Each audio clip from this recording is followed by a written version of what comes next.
Hey, welcome back. Let everything quiet down, and we'll ease into a slow tale about Thor and the giants. Thor does not rule, he does not scheme. He does not whisper into councils or twist outcomes from the shadows. Thor exists to strike. He is the sound of the sky tearing open, the crash that follows the flash, the blow that lands when something has gone too far. In the world of Norse myth, that role gives him a strange position among the gods. He is indispensable, feared, admired, sometimes mocked, and always necessary. And nowhere is his purpose clearer than in his long, violent, and complicated relationship with the giants. The giants are not invaders from another universe, nor are they simple monsters placed in the stories to be slain without consequence. They are older than the gods, bound to the world in ways the gods are not, and essential to the structure of the cosmos even as they threaten it. When Thor clashes with them, he is not merely fighting enemies, he is enforcing a boundary that is always under strain. To understand Thor and the giants, you have to understand what Thor is for. Thor is the defender of settled space. He is the god who keeps what is dangerous from becoming domestic, who pushes back against forces that would overwhelm farms, halls, roads, and human lives. His hammer does not only kill, it sanctifies. It marks the line between what belongs inside and what must remain outside. When Thor rides, storms break, but when he wins, people survive. The giants live on the other side of that line. They are called Jotnar, a word that does not neatly translate into giant in the modern sense.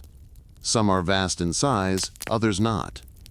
Some are brutal and stupid, others cunning, eloquent, and terrifyingly clever.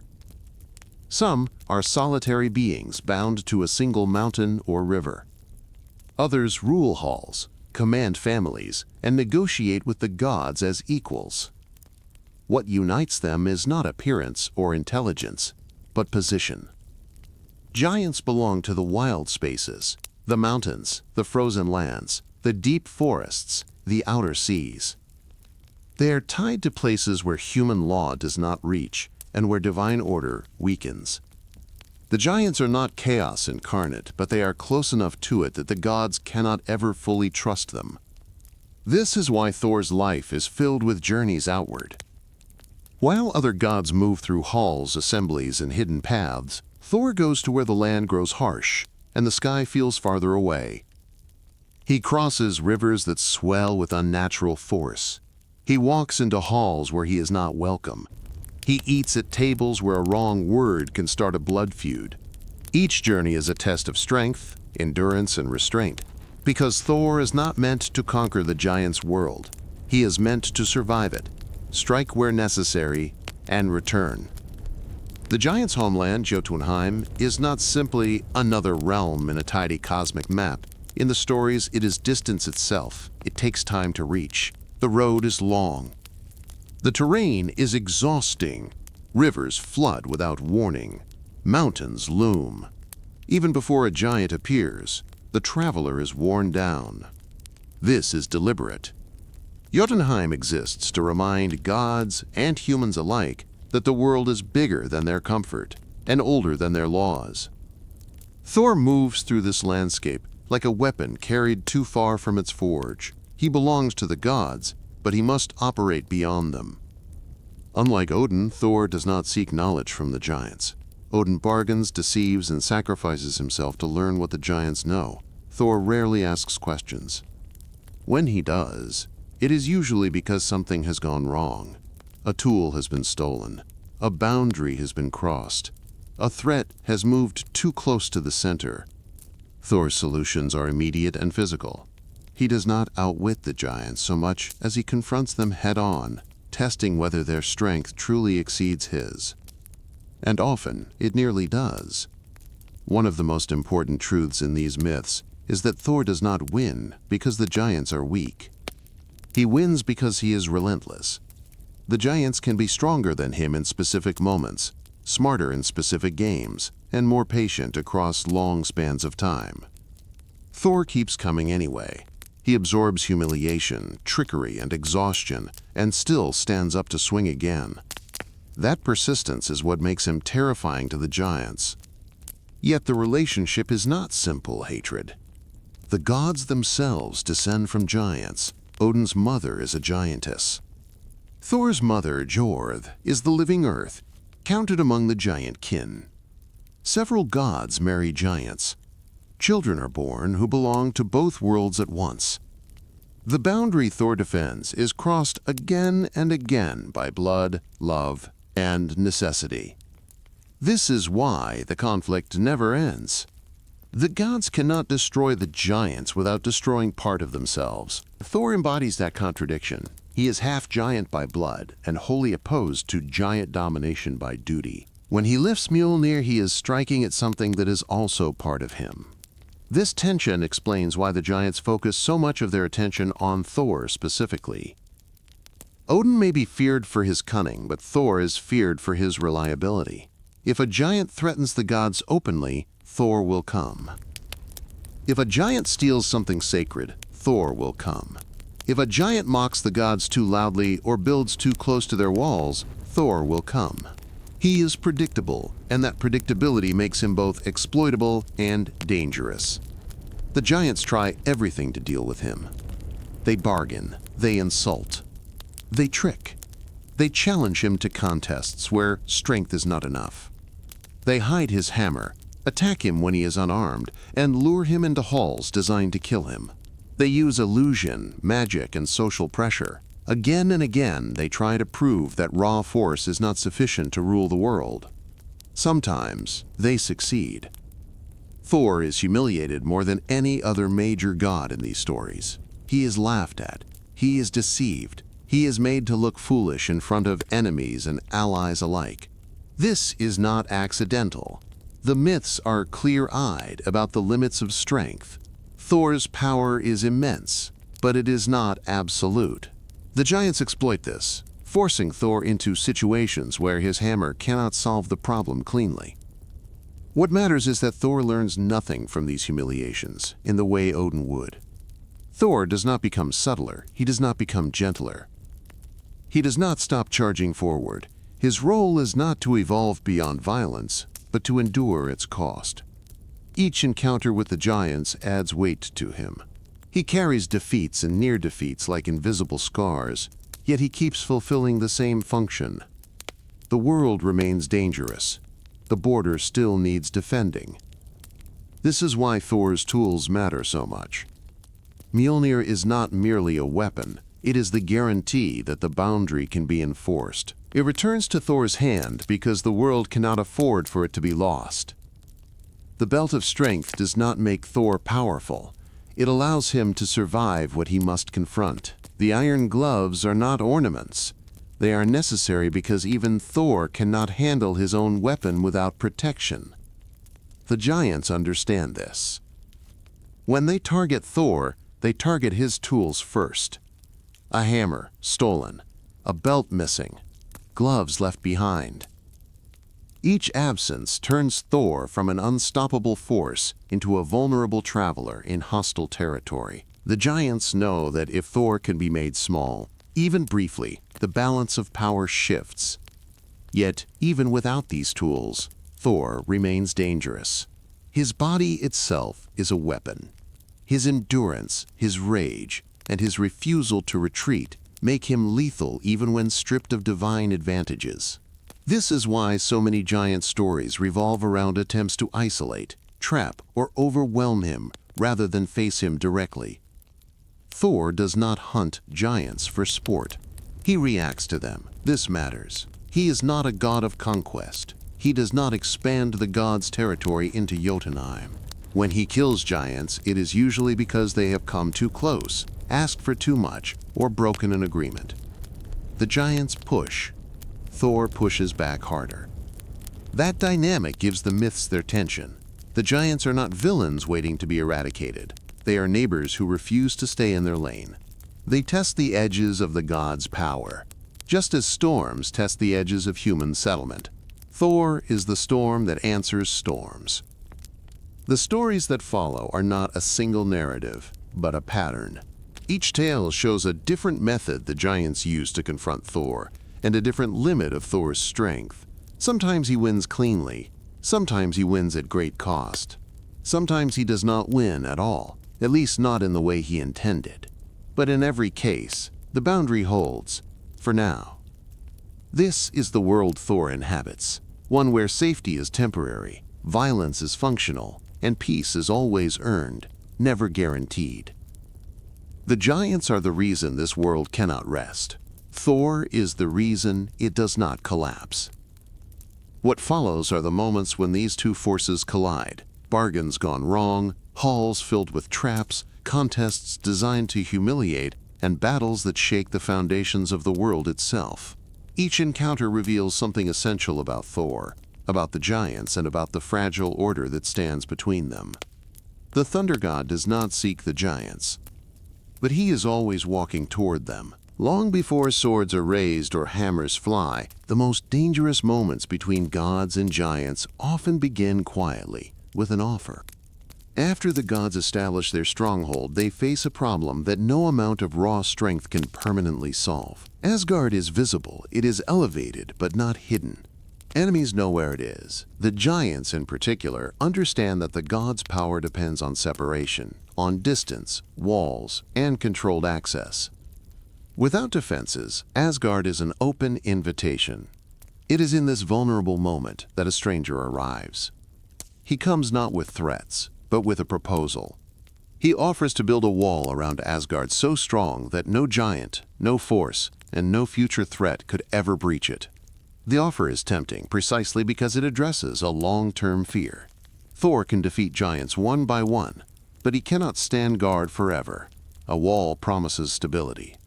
It promises rest, but nothing offered by a giant comes without a cost. The builder's demand is extreme. In exchange for his work, he asks for the sun, the moon, and the hand of the goddess Freya. These are not bargaining chips. They are foundational elements of the gods' world. The sun and moon govern time itself. Freya is not only beloved, but powerful in her own right. To give her away would fracture the gods' internal balance. The gods hesitate, they debate, and then they do something dangerous. They negotiate. The builder agrees to strict terms. He must complete the wall within a single winter. He must work alone.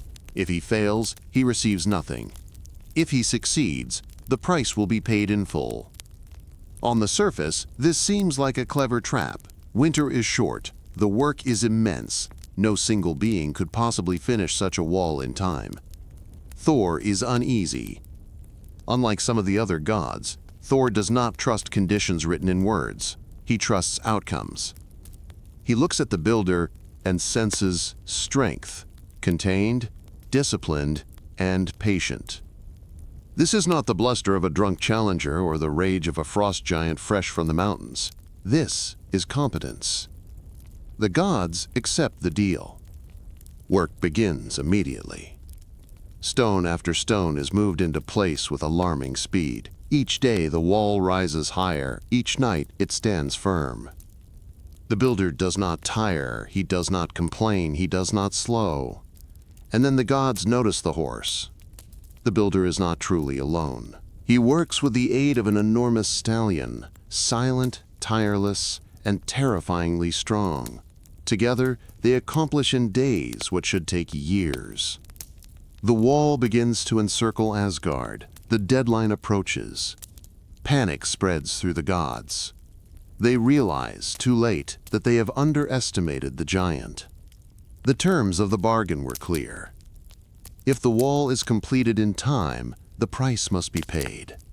The gods face the loss of cosmic order itself, not through war, but through a contract they willingly signed. Thor's instinct is immediate. He wants to end the problem the only way he knows how, by killing the builder where he stands. But the gods hesitate again. Oaths matter. Words spoken bind even gods. To break the bargain openly would unravel trust not only with giants but among themselves. Instead, they look for another solution. The intervention that follows does not come from strength, but from disruption. The builder's advantage is removed. time is lost. The final stone is never set. When the deadline passes, the truth comes out. The builder reveals his nature at last. He is no mortal craftsman. He is a giant, confident that his work has earned him his reward. This is the moment Thor has been waiting for. The bargain is broken, not by the god's words, but by the giant's failure to meet its terms. Thor steps forward, and there is no more negotiation. Mjolnir is raised, and the wall that was meant to keep giants out becomes the stage for one of the clearest statements of Thor's role. The hammer falls. The builder's skill, patience, and near success mean nothing now. Against Thor's wrath, contracts no longer protect him. The giant is crushed, and the threat ends in an instant. The wall remains. This detail matters. The gods keep what the giant built. They benefit from his labor without paying his price. Order is preserved, but it is not innocent. The wall stands as a reminder that even justified defense can be morally compromised. For Thor, this episode defines his place among the gods. He is not the negotiator. He is not the architect. He is the final answer when clever plans fail. The gods rely on him not because he is subtle, but because he is decisive. When words reach their limit, Thor acts. The giants learn something too. They learn that bargains with the gods are dangerous, not because the gods cheat openly, but because Thor exists as a boundary that contracts cannot cross. A giant may build, argue, and almost win, but the moment the balance tips toward disaster, the hammer will fall. This pattern will repeat again and again. The giants will test the gods with intelligence, craftsmanship, and leverage. Thor will answer with force. Neither side ever truly stops the other. The wall around Asgard does not end the conflict. It formalizes it. From this point forward, the giants know that the gods fear what they can build. And the gods know that without Thor, no wall will ever be enough. The most dangerous moment in Thor's life does not begin with a battle. It begins with silence. Thor wakes expecting the familiar weight at his side, the certainty that has followed him through every journey and every fight. His hand closes on empty space. Mjolnir is gone. There is no sound of struggle, no sign of intrusion, no warning left behind. The hammer has vanished without effort or explanation. For Thor, this is not an inconvenience. It is a crisis. Without Mjolnir, Thor is still strong, still formidable, still feared, but the world itself is less stable. The hammer is not only his weapon. It is the means by which giants are kept at bay, oaths are sealed, and sacred spaces are protected. Its absence is felt immediately, even if no one yet understands why. Thor searches. He tears through Asgard, scouring halls and paths, testing locks and doors that have never failed him before. Nothing, no trace. No thief caught in the act. The hammer has been taken with intention. The conclusion becomes unavoidable. Only a giant would dare. The gods gather, and with them comes the unease that follows whenever a boundary has been crossed too cleanly. This was not a raid or a brawl. It was a calculated act. Someone wanted Thor disarmed. The trail leads outward. The answer, when it comes, points to Thorshimr, a giant who rules from the depths of Jotunheim. He does not deny the theft. He boasts of it. Mjolnir, he says, is buried deep beneath the earth, beyond reach. He will return it only on his terms. Those terms are not subtle. Ymir demands Freya as his bride. The demand is an insult layered on top of a threat. Freya is not only a goddess of beauty and desire. She is a force the giants both covet and fear. To demand her hand is to assert dominance over the gods themselves. It is a statement meant to humiliate. When the demand is delivered, Freya's response is immediate and violent. Her anger shakes the hall. The necklace at her throat strains as if it might break. The idea that she could be treated like an object exposes exactly how the giants see the gods' vulnerabilities. The gods face a dilemma they cannot solve with force. Thor cannot simply march into Jotunheim without his hammer. Even if he could survive, victory would not be certain. A direct assault risks disaster. So they plan something worse. They decide to deceive a giant. The plan is simple in structure and humiliating in execution. Thor will go to Thrymr disguised as Freya. The gods will deliver what the giant believes he wants, long enough to get close enough to retrieve the hammer. Thor resists. This is not pride alone. It is identity. Thor's strength is physical and visible. His presence dominates a room. To be dressed as a bride, veiled and adorned, is to deny everything he represents. It makes him small in a way no giant ever has. But the alternative is worse. Thor agrees. The transformation is careful and complete. The dress is heavy. The veil hides his face. Jewelry is placed to distract the eye. Thor does not look like Freya, but the illusion does not rely on accuracy. It relies on expectation. Thrymr wants to believe. The journey to Jotunheim is tense and quiet. Thor says little. Each step toward the giant's hall is a reminder that he is walking unarmed into enemy territory.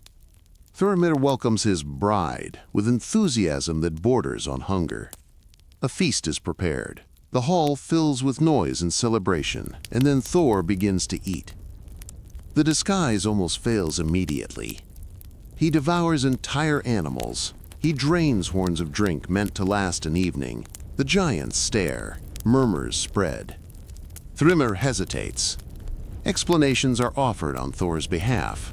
The bride has been fasting, they say. She is nervous. She is overwhelmed with anticipation. Each excuse is just barely enough to hold the lie together. Then, Thrymr lifts the veil. Thor's eyes burn with restrained fury. Thrymr recoils. The gaze is wrong. This is not the look of a goddess awaiting marriage. This is something far more dangerous.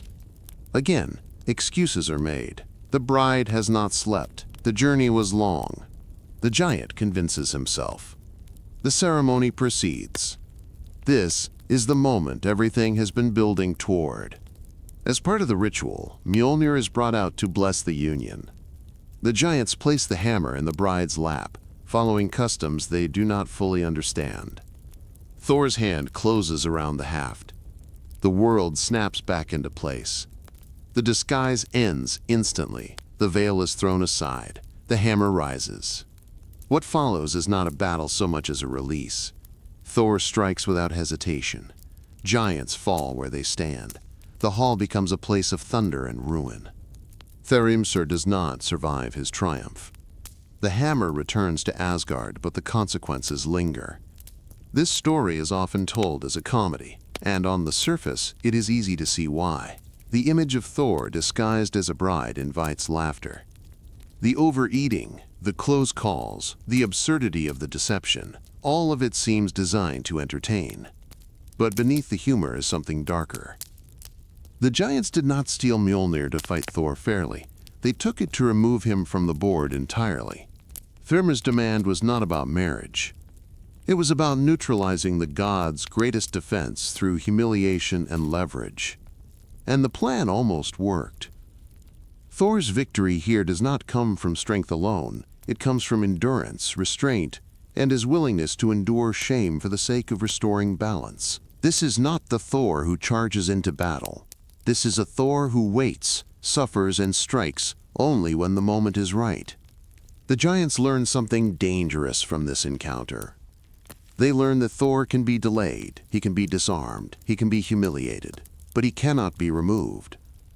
No matter how clever the trap, the hammer always finds its way back to his hand. And when it does, the cost is never small. Some battles are meant to be lost.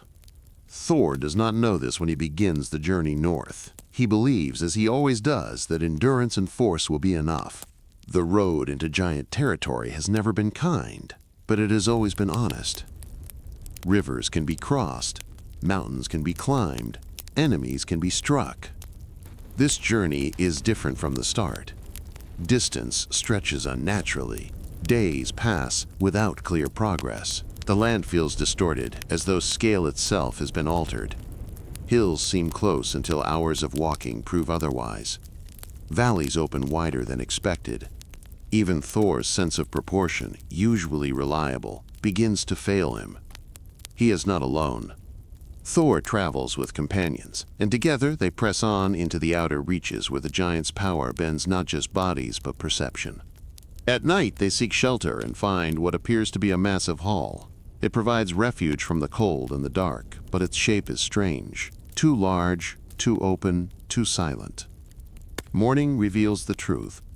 What they believe to be a hall is something else entirely. Walls become limbs. Roof becomes rib. The shelter is not a building at all, but part of a being so large that Thor's company slept within it without realizing. The scale of giant kind is made clear before a single blow is struck. The encounter does not end in violence. Instead, the giant speaks. He is calm, amused, and unthreatened. He introduces himself not as an enemy, but as a presence that has been watching Thor for some time. There is no challenge yet, only a reminder that strength does not always announce itself loudly. They continue on. The road eventually leads to a fortress whose walls seem impossibly high. Its gates dwarf even Thor. This is the stronghold of Utgarda-Loki, a giant whose power lies not in brute force, but in mastery over appearances. Thor enters the hall expecting confrontation. What he finds instead is mockery disguised as hospitality. Utgarda-Loki welcomes the travelers and offers them a place among his household, on one condition. They must prove themselves. Not through battle, but through contests. Simple tests, he claims. Games fit for guests. Thor agrees, confident that no contest could truly threaten him. The first trials are assigned to his companions, and one by one they fail. Each failure is clean, undeniable, and humiliating. Utgarda-Loki does not gloat. He smiles politely, as though these outcomes were inevitable. Then it is Thor's turn. Thor is offered a drinking horn and told to empty it. The task sounds trivial. Thor lifts the horn and drinks deeply. The liquid does not recede as expected. He drinks again, and again. The horn remains stubbornly full. Thor stops only when his breath gives out. Murmurs ripple through the hall. A god who cannot finish a simple drink is an embarrassment. The second challenge follows quickly. Thor is asked to lift a cat, an animal that lounges lazily on the floor. Thor grips it and pulls with all his strength. The creature arches, but only one paw leaves the ground. The hall erupts in laughter. The third challenge is worse. Thor is told to wrestle an old woman. She is bent, slow, unimpressive. Thor engages her carefully at first, then with growing force. No matter what he does, she does not fall. Instead, Thor is forced down, his knee touching the floor. It is a defeat without injury. Thor is furious. This is not how he loses. There is no clash of weapons, no blood, no exhaustion that explains the outcome. He has been made small without being harmed, beaten without being struck. Utgarda-Loki ends the games. Only then does he reveal the truth. The contests were never what they appeared to be. The horn was connected to the sea itself. Thor lowered the ocean's level with his drinking. The cat was not a cat at all, but the world-serpent in disguise. To lift even part of it was a feat beyond any other being. The old woman was old age itself, something no strength can overcome. Thor's failures are reframed as near victories. But the damage is done. Thor understands that he has been fighting illusions, enemies that cannot be struck. Utgarda-Loki has not tested Thor's strength, but its limits. The giant has proven that power alone cannot master reality. Thor raises Mjolnir. For a moment it seems as though he will shatter the hall, the fortress, and everything within it. He means to answer mockery with annihilation. There is nothing to hit. The hall vanishes. The walls dissolve. Utgarda-Loki disappears. The space where the fortress stood is empty. Thor stands alone with his anger. This encounter leaves no bodies behind, no trophies to carry home. There is nothing to show for it except knowledge Thor does not want. The giants can defeat him without touching him. They can twist the rules until strength becomes irrelevant. Thor leaves Utgarda-Loki's land changed, though not wiser in the way Odin would be. He does not adopt illusion or trickery. He does not slow down.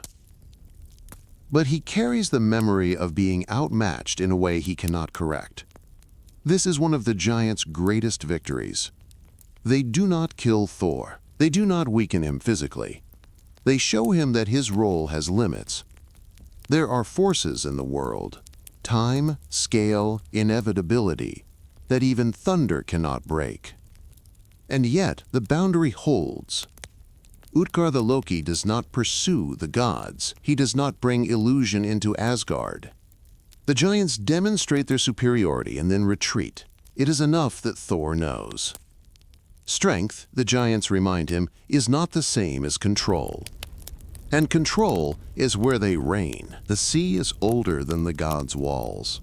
It remembers a time before borders, before halls, before names carried power. For the giants, the sea is not an enemy. It is a companion, vast, unpredictable, and honest in its danger. For Thor, the sea is something else entirely. It is a place where threats cannot be fenced, where storms do not stop at walls, and where one creature coils beneath the waves with the power to end the world. Thor's path to that creature begins, as it often does, in a giant's hall. Hymir is not a king among giants, but he is formidable in his own way. His strength is blunt and practical. He owns cattle of impossible size. His hall is cold, functional, and hostile to guests. Hospitality is not freely given here. It must be endured. Thor comes to Hymir's hall for a reason that has nothing to do with glory. The gods need a vessel strong enough for a sacred task. Ordinary cauldrons will not do. Only one owned by a giant will suffice. This is not a challenge Thor seeks. It is a necessity imposed by ritual and obligation. Once again, the gods' order depends on something that exists beyond their control. Hymir does not welcome Thor. The giant's suspicion is immediate. Thor is not disguised this time. His presence fills the hall. Hymir senses danger, and danger senses him in return. The tension is thick, sharpened by the knowledge that neither can easily attack the other without consequence. Thor stays. The night passes in strained quiet. Strength is measured in glances, in the way objects are handled, in how easily doors and benches are moved. Hymir tests Thor subtly, offering food meant to intimidate rather than nourish. Thor eats without comment. Morning brings another test. Hymir announces a fishing trip. The sea, he believes, will expose Thor's limits. Giants respect the ocean because it answers to no one. If Thor is to fail anywhere, it will be there. Before they leave, Thor prepares the bait. He does not choose something small or convenient. He takes the head of Hymir's strongest ox, an act that is both practical and provocative. It signals that Thor understands exactly what he is doing and does not care who he offends. Hymir is furious, but the bait is effective. They row. At first, Hymir keeps close to shore. The waters are safer there, predictable. Thor does not allow it. He rows harder, driving the boat farther out, past the familiar currents, into deeper, darker water. Each pull of the oars is an argument without words. Hymir begins to protest. He knows what lives below. Thor does too. The line is cast. What answers the hook is not a fish. The sea tightens. The boat lurches. The line cuts into Thor's hands. Slowly, impossibly, something vast begins to rise. The water parts, and the world-serpent breaks the surface. Jormungandr is not a giant in the ordinary sense, but it belongs to the same category of threat. It is ancient, bound to the giant's destiny, and hostile to the god's survival. Its coils encircle the world. Its presence bends reality. Thor meets its gaze. This is not their first encounter, and it will not be their last. The tension between them is immediate and absolute. Thor braces himself, feet planted against the hull, muscles straining. He pulls. For a moment, the world seems to pause. Thor raises Mjolnir. The blow that should end everything is within reach. This is the strike the giants fear and the gods depend on, the moment where a single act could change the future. It does not happen. Hymir panics. Whether from fear, jealousy, or self-preservation, he intervenes. The line is cut. The serpent sinks back into the depths. The sea closes. Thor's rage is immediate and volcanic. He hurls the hammer after the retreating form, but the moment is lost. The chance passes. Fate reasserts itself. They return to shore in silence.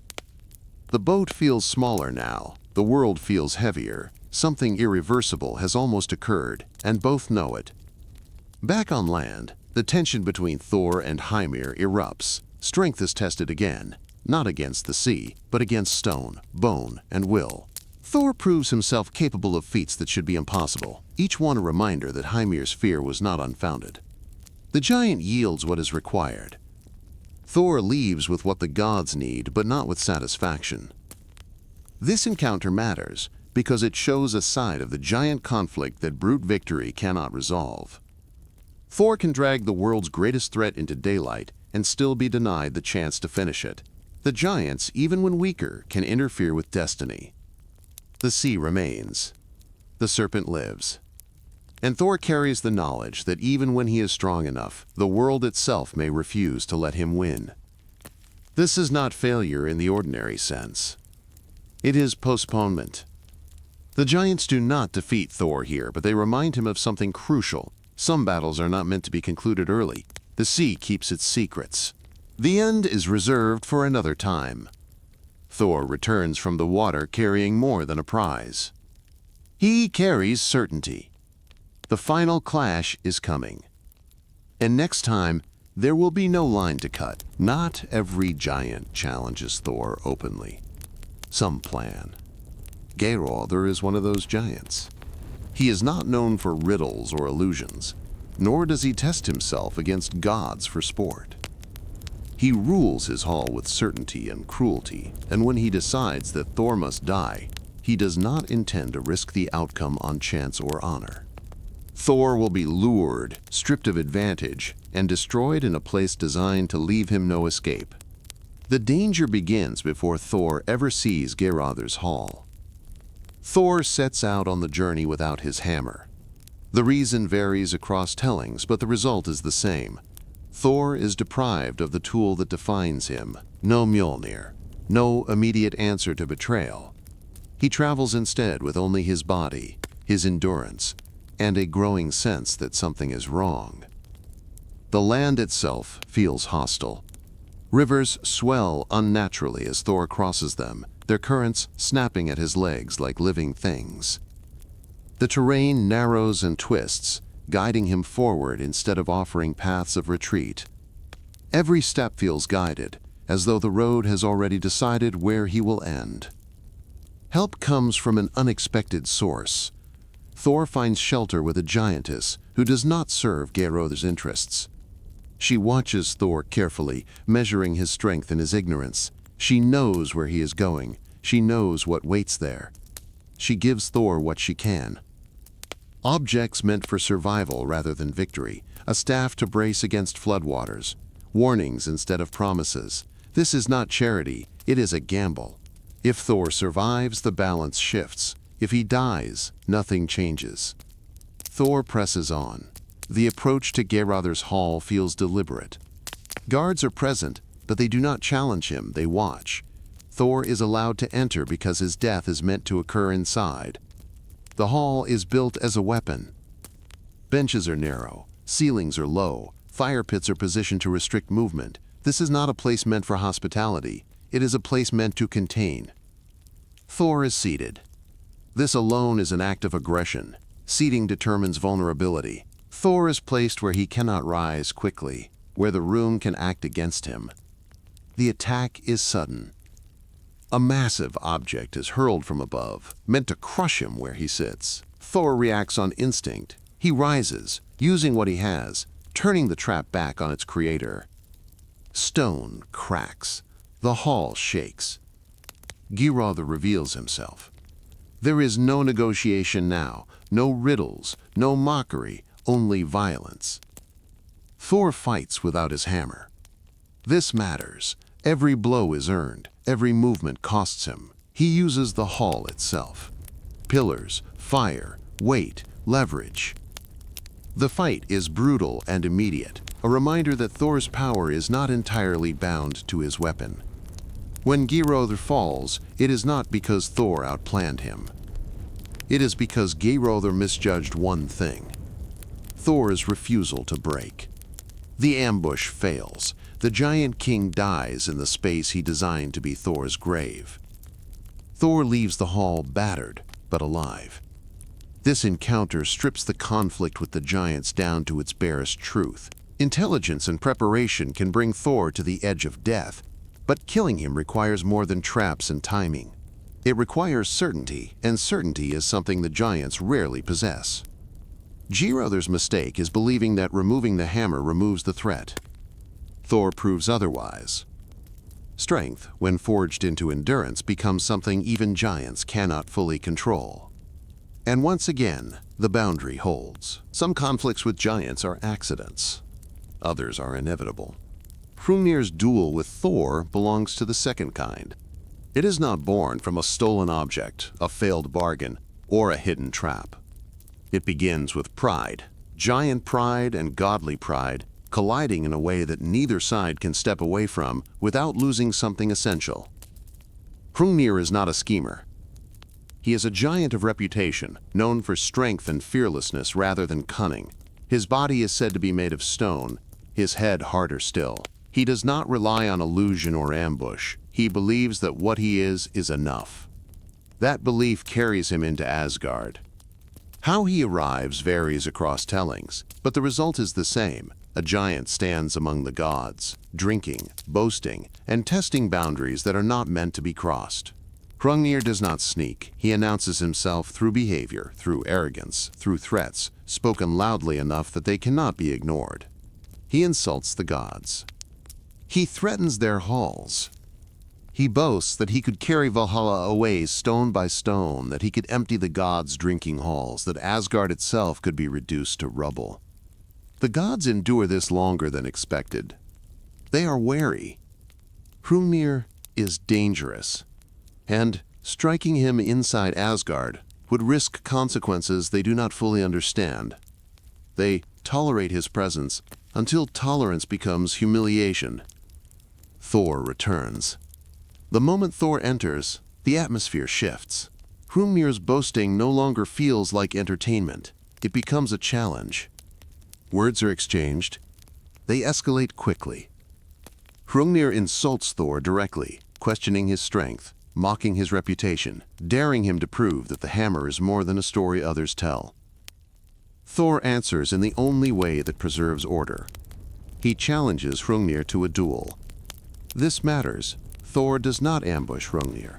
He does not strike him where he stands. He offers a formal contest, a fight bound by agreement and place. The boundary between god and giant is reaffirmed through ritual rather than chaos. Hrungnir accepts.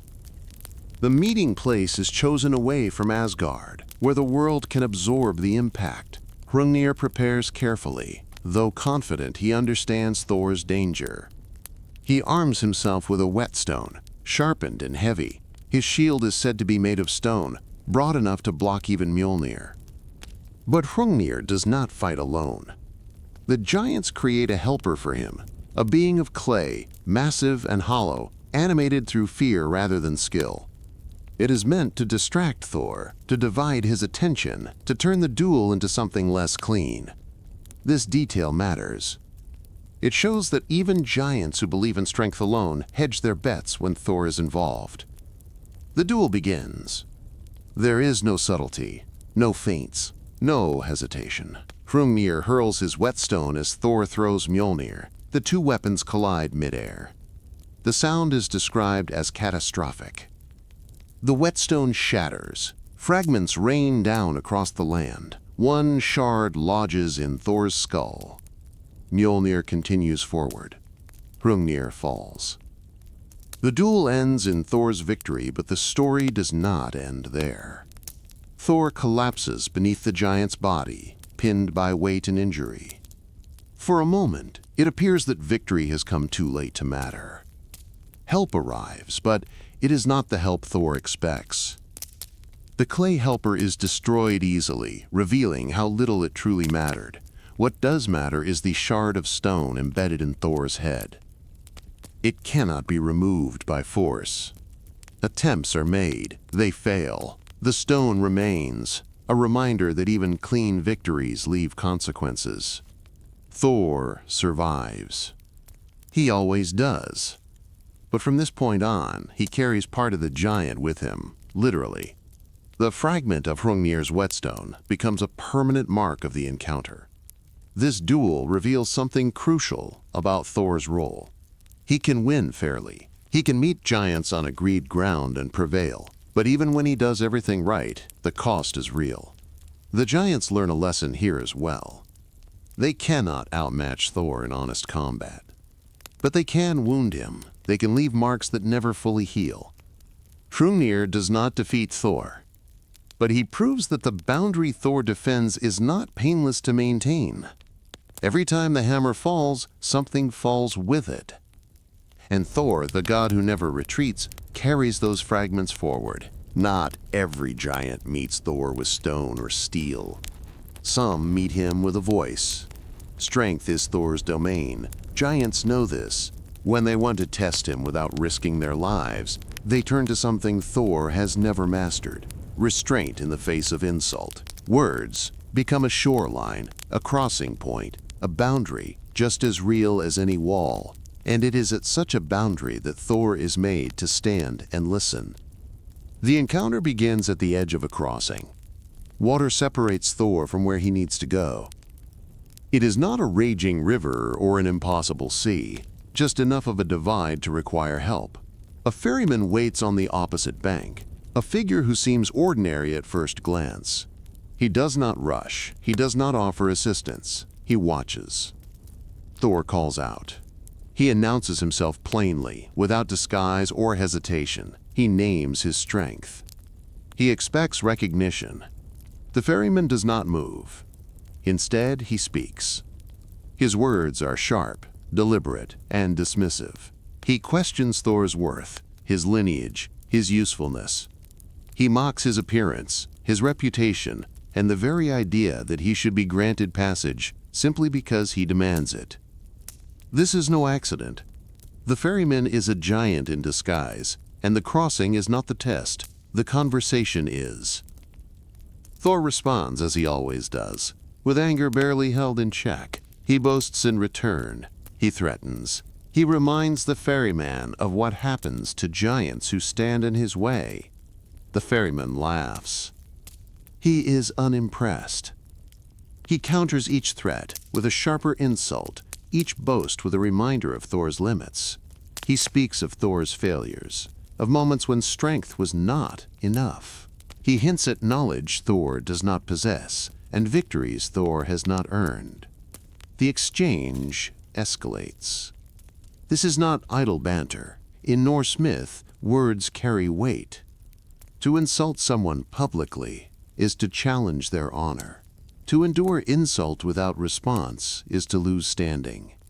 Thor is trapped between two failures: answer the insults and reveal his lack of control, or remain silent and appear weak. He chooses to answer. The insults grow more personal. The ferryman questions Thor's parentage, invoking the giant blood in his lineage.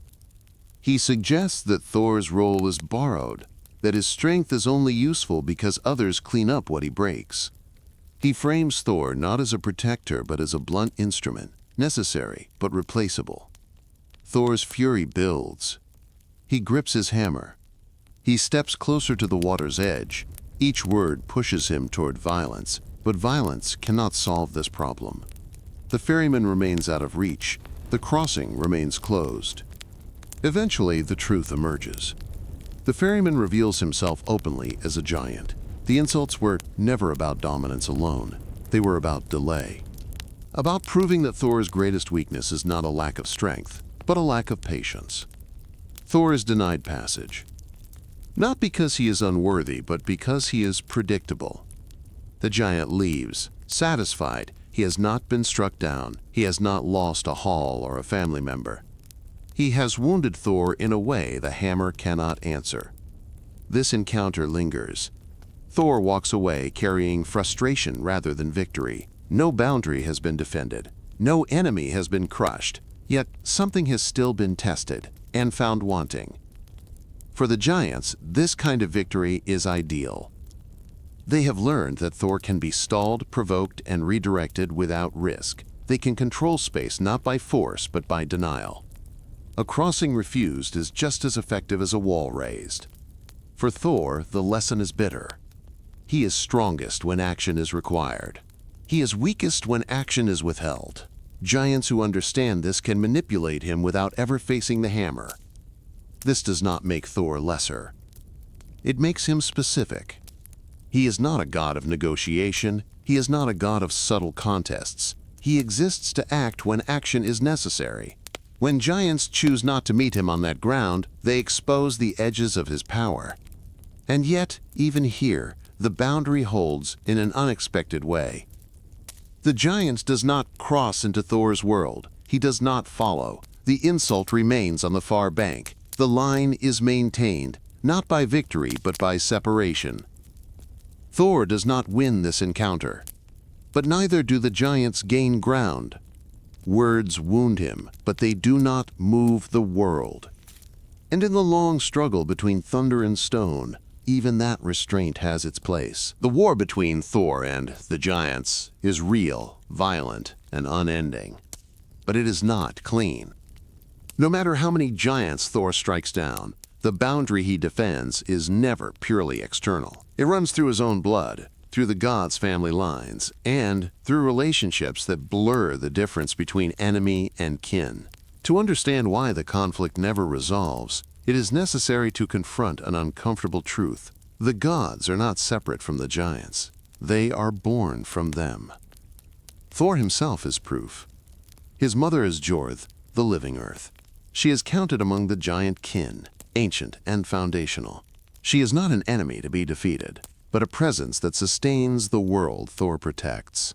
Fields grow from her body. Mountains rise from her bones. Storms break across her surface. Thor's strength does not come despite this heritage. It comes from it. When Thor strikes the ground and thunder answers, he is not opposing the giant's domain. He is drawing on it. This is the first contradiction at the heart of his role. The defender of order is empowered by the very forces he must restrain. The gods understand this, even if they rarely speak of it openly. Odin himself descends from giants. Many of the Aesir trace their lineage back to the same ancient families they now fight. This is not hypocrisy. It is inheritance. The gods are a later generation, born into a world already shaped by giant hands. For Thor, this inheritance is not abstract. It is personal. Beyond his mother, Thor's relationships with giant kind are intimate in ways that complicate any simple narrative of war. He does not only meet giants as enemies. He meets them as lovers, as rivals bound by shared ancestry, and as parents to his children. One such relationship is with Jarnsaxa. The sources speak of her briefly, but the implications are significant. She is a giantess, and with her Thor fathers a son. This child belongs to both worlds at once. He carries the blood of gods and giants without contradiction. This matters. The existence of such children means the boundary Thor enforces is already porous. No wall, no hammer strike can fully separate what has been joined by blood. Thor's enemies are not ignorant of this. Giants frequently invoke lineage when confronting him. They mock his mixed heritage. They remind him that he fights against his own. These insults are not meant to shame him into retreat. They are meant to destabilize him, to force him to confront the fact that his role requires violence against his own extended family. Thor never denies this. He does not argue lineage. He answers with action. This silence is telling. Thor does not justify himself philosophically. He does not claim moral purity. He accepts the contradiction and continues anyway. His duty is not to resolve the tension, but to endure it. The giants, for their part, occupy roles that the gods cannot replace. They guard knowledge the gods do not fully possess. They inhabit landscapes the gods cannot tame. They maintain forces that would become catastrophic if left entirely unchecked or entirely destroyed. This is why the giants are not wiped out. Not because Thor lacks strength, but because total victory would unravel the world. Even the most monstrous giants serve a function. Frost giants anchor the cold. Mountain giants stabilize the land. Sea giants hold the depths in place. Remove them entirely, and the balance Thor protects collapses. Thor's relationship to giant kind is therefore one of constant calibration. Strike too hard, and the world fractures. Strike too softly, and the world is overrun. This balance explains why some giants are tolerated longer than they should be, why insults are sometimes endured, why threats are allowed to linger until they cross a line that cannot be ignored. Thor is the instrument used when that line is crossed, not before. The gods do not send Thor to cleanse the world of giants. They send him to remind the giants that limits exist. Thor's children embody this future tension. They represent a world where god and giant are no longer cleanly opposed, where survival depends on coexistence as much as conflict. Thor does not live to see that world fully realized, but his bloodline points toward it. This is why the giants focus so much attention on him. They do not merely fear his strength. They recognize him. They see in Thor a figure who belongs to both sides of the struggle, and therefore threatens them in a way no purely divine enemy ever could. He understands their instincts. He shares their endurance. He speaks the language of force fluently because it is part of his inheritance. At the same time, he chooses the gods. This choice, repeated again and again, is what makes the conflict personal. Thor is not a stranger enforcing alien rules. He is kin enforcing limits. And kinship makes defiance more dangerous. The giants know this. They test Thor not only to defeat him, but to see whether he will ever hesitate. He does not. That refusal to hesitate, despite blood ties, despite shared origins, is what defines Thor's role more clearly than any single battle. He is not the god who claims moral superiority. He is the god who accepts responsibility. Responsibility to act when restraint would be easier. Responsibility to strike when delay would be safer. Responsibility to maintain a world that cannot exist without both gods and giants, even when doing so requires violence against his own kin. This is the cost Thor carries forward.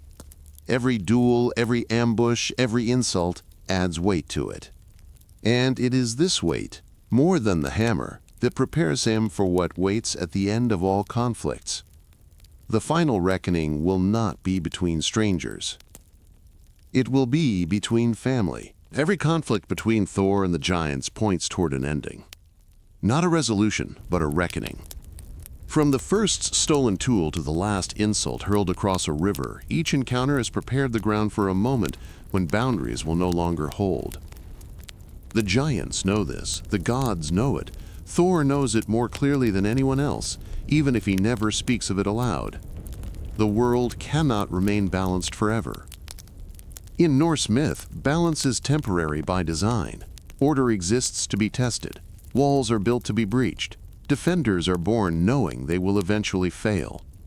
Thor's life is shaped by this truth, whether he acknowledges it or not. All of his greatest enemies lead back to one figure, Jormungandr, the world-serpent. Born of giant lineage, raised beyond the gods' reach, coiled around the earth itself, the serpent is the ultimate expression of what Thor has spent his life confronting. It is vast. It is patient. It does not negotiate. It waits. Thor and the serpent are bound together long before their final meeting. Their earlier encounter at sea is not a near miss. It is a warning. Fate does not allow the end to come early. The serpent must live long enough to fulfill its role, just as Thor must live long enough to meet it. When Ragnarök arrives, the world begins to break along the lines Thor has spent his life defending. The giants do not creep toward the gods' lands. They advance openly. Mountains move. Seas rise. The old restraints fail one by one. What was once held back by effort and sacrifice now comes forward all at once. Thor meets the serpent in a world already collapsing. This time, there is no boat, no line to cut, no interference. There are no tricks left to play. The encounter is stripped of illusion, insult, and delay. Strength faces strength. Thor strikes. The hammer lands true. Jormungandr is slain. The victory is absolute, and it is not survivable. The serpent's poison fills the air. Thor staggers. He takes 9 steps before falling. The number matters. It marks completion, not chance. Thor does not collapse immediately because he has one last duty to fulfill, to ensure the threat is ended. Only then does he fall. This is not a tragedy in the way mortals understand tragedy. Thor does not fail. He fulfills his purpose completely. Throughout his life, Thor has been a delaying force. He has bought time. He has absorbed consequences. He has held the line so that the world could exist as long as possible. At Ragnarök, delay is no longer possible. Completion replaces defense. The giants are not erased by this final battle. Some fall, some survive. The world that follows is changed, not cleansed. The old order is gone, but the need for balance remains. New boundaries will be drawn. New forces will rise to defend them. Thor will not be among them. His role ends where it must. This ending gives meaning to every earlier conflict. The wall around Asgard mattered because it delayed collapse. The stolen hammer mattered because it showed how fragile defense could be. The humiliations mattered because they revealed the limits of strength. The duels mattered because they proved cost was unavoidable. The insults mattered because restraint was part of endurance. The blood ties mattered because the final battle was never against strangers. Thor's death does not undo what he protected. It confirms it. A world worth ending is a world worth defending. This is why Thor never sought peace with the giants. Peace was never the point. Time was. And Thor gave the world as much of it as he could. If you've stayed with this story, like the video and subscribe for more long-form mythology and history. Rest well.